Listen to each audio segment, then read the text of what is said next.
In this video, I want to talk about the large intestine and specifically the microorganisms that live in there. The large intestine is composed of the ascending, the transverse, the descending, and the sigmoid colon, which leads to the rectum, where we store our waste products called feces or stool, and then it is removed from the body when we have a bowel movement. The functions of the large intestine are basically to reabsorb more water. Keep in mind that most of the water that we absorb from our food is absorbed in the small intestine. More water will be absorbed in the large intestine, but most of it is in the small intestine. We also house our microbiota, or microorganisms that live in our large intestine. So these are composed of about 3,000 different species of bacteria, but that microbiome, all of the genetics of the organisms that live in our large intestine, they are made up of bacteria, viruses, and fungal organisms. When we look at the composition of our bowel movements, the feces or the stool, it is primarily made up of, actually, bacteria that we are pooping out. And it is also composed of epithelial cells that line the digestive tract that get old and die, just like our skin. The older cells come to the top and then we slough them off and then we make new ones. So we're constantly losing epithelial cells in the digestive tract. The stool will also contain mucus. Mucus is produced by goblet cells all throughout the digestive tract. And mucus is that slippery, slimy substance. It's in your saliva as well. And it is made to protect the lining of the digestive tract so that when we're digesting food, the digestive enzymes and the hydrochloric acid and those sorts of things don't damage our lining. And then the rest of our bowel movements is basically fiber or undigested food particles. So some of the fiber that we consume is digested by our gut bacteria, which I'll talk about, and then the rest is just removed from our body. Now, one other thing I want to say about mucus. Mucus is protective, but if we have inflammatory reactions going on in the digestive tract, then our system will produce excessive amounts of mucus. So if you see a lot of mucus in your bowel movements, then you know you have something inflammatory going on in your digestive system. Let's have a look at the Bristol stool chart. This is a chart that shows you various types of bowel movements. Yes, you should look at your poop and you should make sure that you're within the normal range. So our poop can kind of look from one extreme as constipation and at the other extreme as diarrhea, and we want to be somewhere in the middle where it kind of has the consistency of toothpaste, or it can look like kind of like a sausage and it might have some bumps and lines in it. If it's too hard and too much water has been absorbed, then you might sort of see like little pebbles, or it'll be very difficult to push out. This is an indication that you need more water or more fiber. And then on the other end, you can have diarrhea where it becomes more and more liquid. Usually diarrhea indicates inflammatory situations in the intestines or an infection. When we look at the microbiota, so all of the different microorganisms that are housed in and on our body, where are they located? Generally, the bulk of our microorganisms are in the large intestine, but we have various organisms in different parts of the whole digestive tract.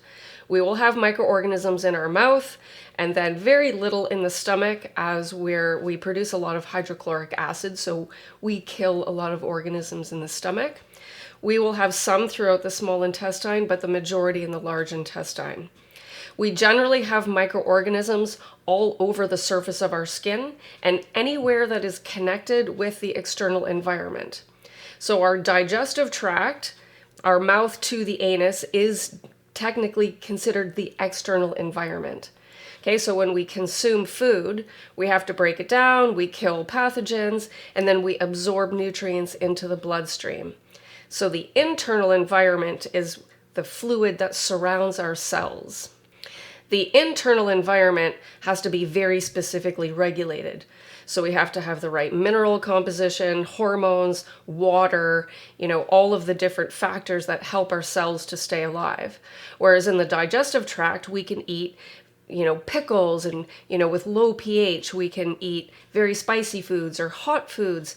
And then in the digestive tract, that is considered external environment. So that is not regulated. We will break all of that stuff down, and then once it's absorbed into the bloodstream, then it's part of our internal environment.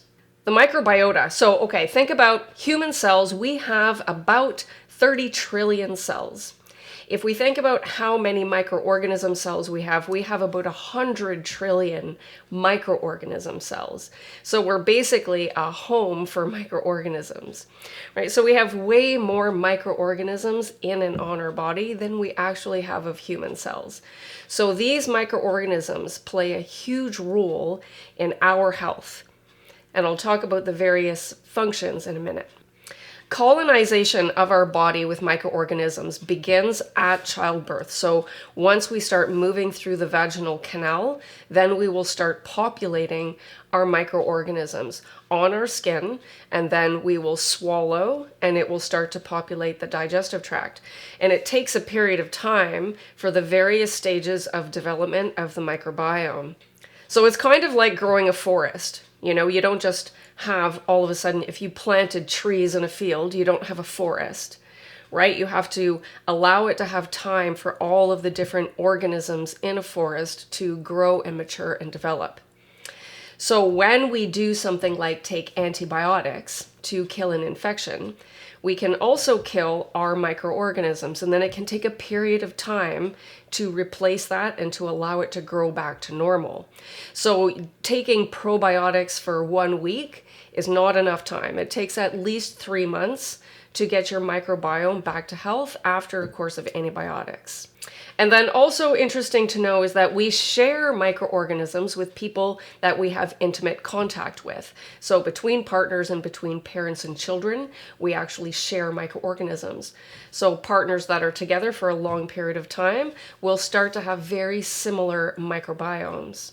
Okay, what does our microbiome do? Okay, what are all the different functions? Number one, the microorganisms in our digestive tract help to regulate our immune system. This is particularly important in the first 3 years of life while our immune system is developing. Our microorganisms help the immune system determine what is self, what is a pathogen, what it should fight, and what it should tolerate, like food molecules. Okay, we don't want to be reacting to ourselves or to food or to non-harmful things like cat fur and dust and pollen. So in those first few years of life, it's really important to have exposure to good, healthy microorganisms so that we have a good population in our digestive system to help train the immune system. So in the first few years of life, if you have to take antibiotics, then you're more likely to have things like asthma and allergies and autoimmune diseases. Okay, so play in the dirt when you're a kid. Its soil bacteria are very beneficial. Our microorganisms help to kill off pathogenic organisms.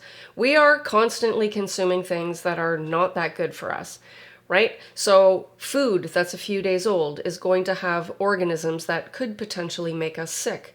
Now again, it's dose dependent, so you can eat a couple of bacterial cells without getting food poisoning, but if you left your food out on the counter for a full week, then obviously the amount of organisms are going to be overwhelming and you'll get sick. But when we take in small amounts of bacteria, the 5-second rule, you drop something on the floor, most of the time we don't get sick from that. Part of the reason we don't get sick is the hydrochloric acid produced in our stomach kills things, and our microbacteria will also kill things. They're very territorial and they kill off pathogenic organisms when we have a healthy gut microbiome. Our gut bacteria also help to produce molecules like vitamin K and biotin, which are important vitamins. Our gut bacteria also help to stimulate the growth of our intestinal cells.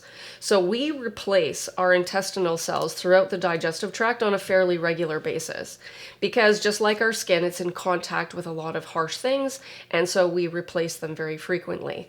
Our microorganisms produce signaling molecules that help our digestive tract regenerate. When we have a healthy mucosal layer in the digestive tract, we're less likely to have inflammatory diseases like irritable bowel syndrome or colitis or Crohn's disease or cancers. Gut bacteria also help to release minerals from food. So when we eat plant foods, the minerals like magnesium, for example, are often connected to molecules in the plant that the plant uses to hold on to it. So molecules like phytates or oxalates bind minerals. Our microorganisms help to release the minerals from plant foods so that we can absorb them. Gut bacteria also help promote the absorption of the nutrients into our bloodstream. If you look at a mouse study where you have mice that have no gut bacteria, they're born in a sterile environment and they're kept in a sterile environment, they need to eat 30% more calories to be able to gain the same amount of weight as mice that have a normal gut bacteria population. Our gut bacteria can also metabolize carcinogens. So when we eat things like, so for example, if you barbecue a steak and the little black charred parts on the steak, those molecules are called benzopyrene and they can be carcinogenic. But if you have healthy gut bacteria, they will digest those molecules and you won't absorb them. Another example is acrylamide. So when you eat foods that are cooked at very hot temperatures that combine carbohydrates and fat, like donuts, for example, or anything deep fried with a batter, okay, so you have the fat and the carbs and the high temperatures, you produce a molecule called acrylamide, and that is carcinogenic. We don't want to do that very often, but if you have healthy gut bacteria, that will help metabolize those molecules. And the last thing that I want to mention that our gut bacteria do is they ferment specific fiber molecules. So when we consume foods that are high in fiber, we have soluble fibers and insoluble fibers. Soluble just means that it'll absorb water, and insoluble means that it won't. Both kinds of fibers can feed our gut bacteria. And also we have resistant starches. So for example, if you cook some potatoes and then you put the potatoes in the fridge for a while, let them cool off, and then you make a potato salad, the starches in the potatoes after they're cooled will cross-link a little bit, meaning it's harder for us to digest them. So then those fibers will move into the large intestine and our gut bacteria can eat them. It's also fewer calories that we'll absorb from those resistant starches. So those molecules can be broken down or fermented, meaning they digest them in an anaerobic, no oxygen environment. And what they do is they produce short-chain fatty acids. So the short-chain fatty acids are anything, so first of all, a fatty acid is a long chain of carbons with hydrogens. Short-chain fatty acids have less than 6 carbons. The 3 most popular short-chain fatty acids that our bacteria make are acetate, propionate, and butyrate. And these molecules have many health benefits. So they are anti-inflammatory. They help regulate our immune system. They're anti-obesity, so they help make us feel full. Our gut bacteria, if you look at, I made another video called Why Am I So Hungry? And I talk about all the different reasons why we can increase our appetite. And one of those reasons is our gut bacteria. So our bacteria play a role in signaling our brain to make us feel hungry. So these short-chain fatty acids will also stabilize our blood sugar, which also plays a role in appetite. They're neuroprotective. They play a role in cognitive function and producing mood molecules. So we make serotonin, dopamine, oxytocin, acetylcholine, different neurotransmitters that regulate our mood. So when we produce short-chain fatty acids, when our gut bacteria do, it helps our brain to make good mood molecules. So there is a very distinct gut-brain axis connection. Short-chain fatty acids are also anti-cancer and they are also cardioprotective. So I also want to point out that when we are eating foods that contain fiber, we call those prebiotics because the fiber molecules are acting like food for our bacteria. When you eat a probiotic, you're eating food that contains bacteria, like homemade sauerkraut or yogurt. There are all kinds of different organisms in our digestive tract that are considered good bacteria that are beneficial for our health. And there are organisms that are opportunistic or not good for us. Then we also have organisms that can be pathogenic, that can make us sick. And then there's also fungal organisms or parasitic organisms that can overgrow and be bad for us. So this is a whole bunch of different organisms that I'm not going to put up on the screen, but you can, if you're curious, you can get a microbiome test. There's all kinds of places. Just go online and look up microbiome testing. Usually it's fairly expensive, but if you have health conditions that you can't figure out, it might be a good idea to just have a look at the diversity of the microorganisms that you have in your digestive tract. And you just simply send in a stool sample and they can analyze all of the different organisms that are in your bowel movements. And that can help determine if you have an overgrowth, if you don't have enough of a certain good bacteria, if you have pathogenic bacteria, and then you can learn a lot about what's going on in you. So what kinds of things can damage our good gut bacteria? Why can we end up with dysbiosis, which just means that we have the wrong proportions of the wrong bacteria growing in our gut? Okay, lots of different factors can impact the health of our gut bacteria. Okay, so up here I'll put a little bit of a list. So pesticides and herbicides and toxins. Pesticides and herbicides can be found on conventional foods. Unfortunately, in the agricultural world, a lot of our food is sprayed with chemicals to prevent the growth of things that are going to eat our food, right? Like potato beetles and worms and things like that. So they're sprayed with those things. They're also sprayed with herbicides to kill the weeds in the field where our food is growing. Unfortunately, a lot of those can't be washed off, and then we consume them, and those pesticides can kill our good gut bacteria. So we want to try to eat organic food as much as possible. It's not always possible, of course. It's very expensive, but in some cases it's worth it. So when you think about things that have a really thick skin, like oranges or I just lost my mind, like cantaloupe or bananas, those kinds of things don't necessarily have to be organic as much as something like blueberries or strawberries that have a thin skin. Other things that can damage our gut bacteria: excessive alcohol consumption, right? Rubbing alcohol, for example, can be used to kill bacteria on surfaces. When you drink ethanol alcohol, it can also kill our gut bacteria.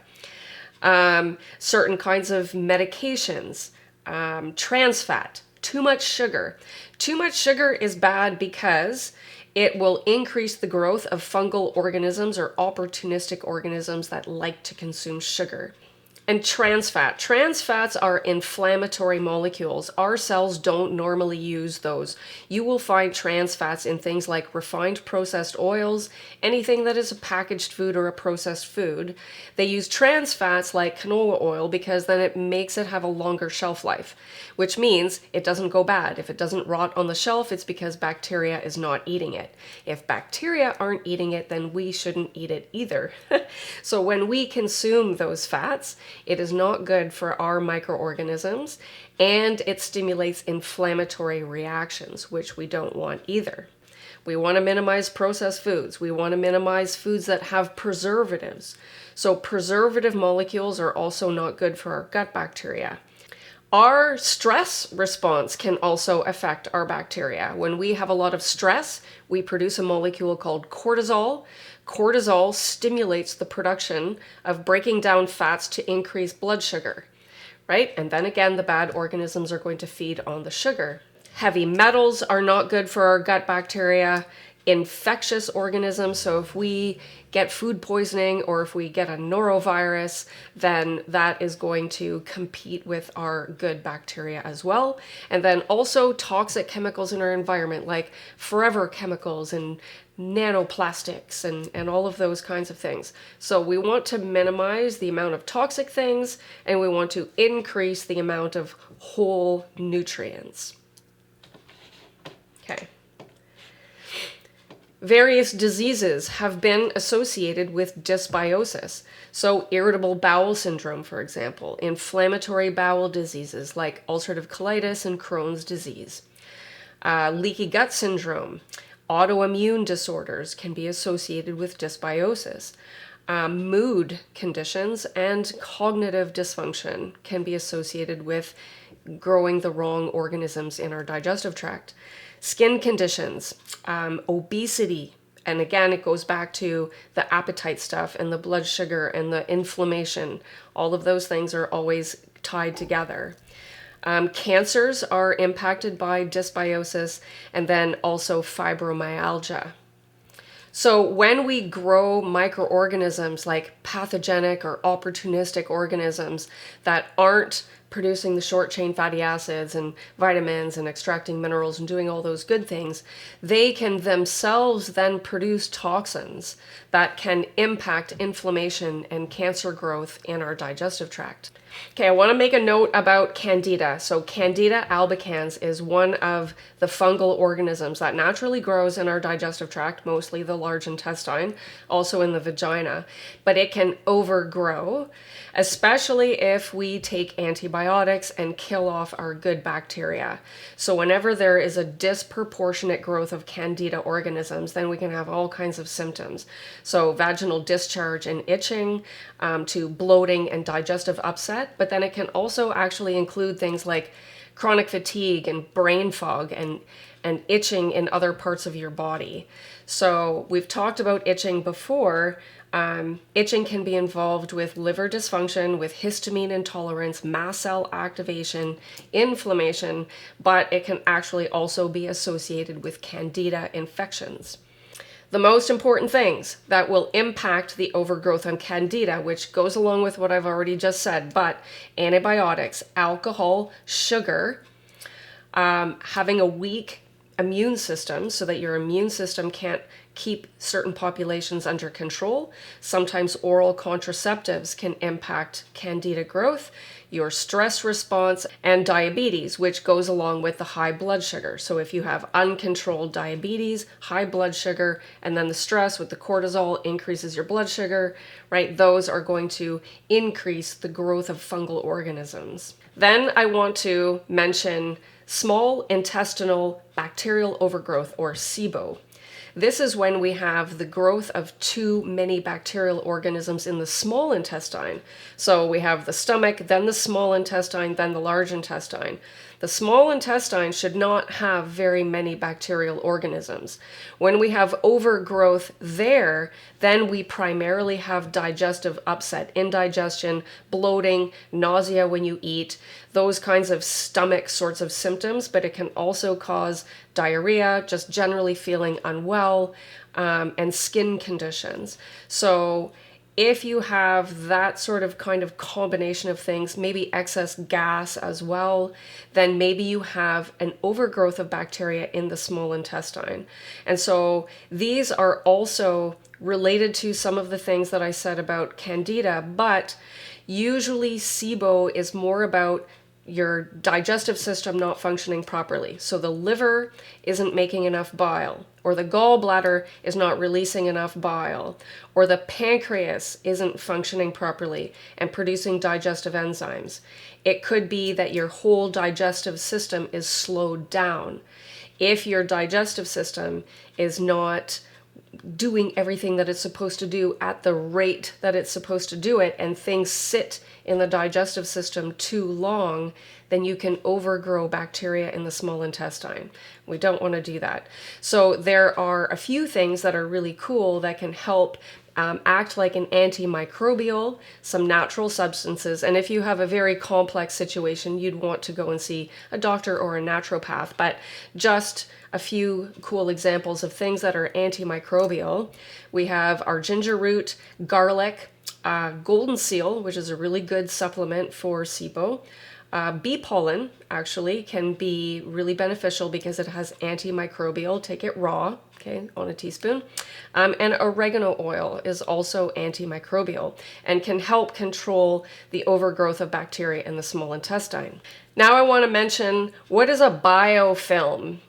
So a biofilm is when you end up having a complex community or colony of organisms in the large intestine, often connected with like a kind of extracellular matrix. And then these colonies can stay in the digestive tract in your large intestine, and they won't be pooped out on a regular basis. And generally, more pathogenic organisms will be caught up in this biofilm. Okay, and so it's not going to come out with regular bowel movements. It will stay stuck to the inside of the large intestine. And so we want to be able to prevent these from growing in the first place, and then we want to make sure that we can try to help break them down and get rid of them. So again, a quick list of things that have been shown to help disrupt biofilms include raw honey, and bee pollen because of the antimicrobials, ginger, garlic, apple cider vinegar is really, really beneficial. Cranberry, okay, real cranberries or cranberry juice, not the Tropicana stuff or whatever it's called, but real cranberries. Black seed oil, oregano oil, turmeric. Nattokinase, which is a proteolytic enzyme that can digest proteins. And you would take that on an empty stomach so that your digestive system doesn't break it down when you're eating food. So empty stomach. And then quercetin, which is a molecule that helps our immune system in all kinds of beneficial ways. And you find a lot of quercetin in onions and garlic. So in this diagram, we can see that everything is connected. So our health is connected to our gut health. Our gut health impacts us. Our lifestyle impacts us and our microbiome. And we're always in connection with our environment. So things like stress, antibiotic use, not enough sleep, poor diet, chronic disease, toxins, all of these kinds of things can impact any part of this whole system. So if our own health isn't good, it will impact our bacteria and vice versa. So we want to try to control the factors that we can in our environment so that we can help our gut bacteria be as healthy as they can be so that they can make us as healthy as we can be. So generally anything that helps us will also help our gut bacteria. So the main things that we want to do to have healthy gut bacteria is to consume prebiotics, which is our fibrous foods. So we want to eat whole healthy foods, preferably organic, and we want to consume probiotic foods, things like homemade sauerkraut or yogurt, miso, kimchi, kefir. Any of those things are going to have good probiotic organisms that will help the population of bacteria in our gut. And then we want to avoid environmental toxins, alcohol, excess sugar, trans fats, processed foods, all of those kinds of things. And then the last thing that I want to mention that is good for us and our gut bacteria is time-restricted eating, meaning that we eat within a window of time. So if we eat, for example, between, say, 11 in the morning and 7 p.m., and then the rest of the time in the evening, all night while we're sleeping, and for a few hours in the morning, if we don't eat, you can have water and black coffee, but you want to have a period of time when you're not eating. And this has multiple benefits. Number one, it gives your digestive tract a period of time to be able to heal and regenerate. It also will decrease inflammation. When we have periods of time that we're not eating, it helps to suppress the immune system and prevents the immune system from overreacting. It will also help to improve our microbiome diversity. We want to have a diversity of microorganisms in our large intestine because they all have different healthy functions, and we want to make sure that we're growing a good forest, right, with lots of diversity. So when we have periods of time that we're not eating, it also actually has been shown to stimulate intestinal stem cells so that we can regenerate our gut lining and have a healthy digestive tract. So the last thing that it does is it helps us to regulate our blood sugar. So when you get adapted to having periods of time without eating, then your body starts to learn how to burn fat to make energy, and this helps us to be able to control our blood sugar. So when we can control our blood sugar, it does all kinds of good things for us, but it also helps your microbiome population.